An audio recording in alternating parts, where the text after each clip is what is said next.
Hey, I'm Jamey from Stonemeyer Games, and today I'm going to talk about my favorite mechanism / component in the game Sorry Sliders.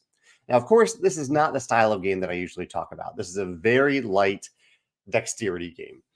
But I was at an event called the Gamers Ranch, or a place called the Gamers Ranch, at a long gaming weekend. And sometimes as we stay up later at night, we want a really, really light, just relaxing, silly game. And Sorry Sliders really fit that niche that we were going for. I think we had played Strike earlier, and we were like, why don't we play this other game, Sorry Sliders? And we actually had a lot of fun with it, given that context.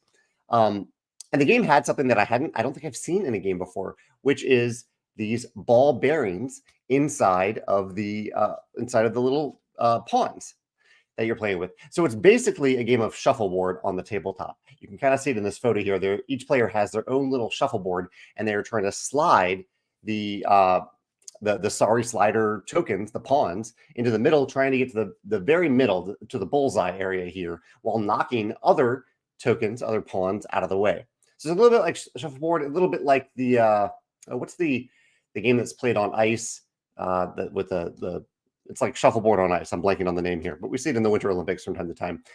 But yeah, that's the entire game. You're trying to slide them into the middle, trying to score the most points by getting them in the middle. There's a little bit of like a sorry element if you have to get exactly to the top of your score track. But really, it's the ball bearings inside of these pawns that I hadn't seen before that was really satisfying. It was really satisfying to slide these tokens across the board.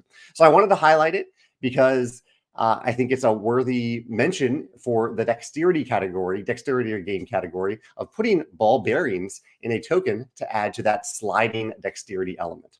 That's my favorite component / mechanism in Sorry Sliders. I'd love to hear your thoughts on a game like this. What is your favorite dexterity game that has a component that's innovative and just a little delightful to actually use?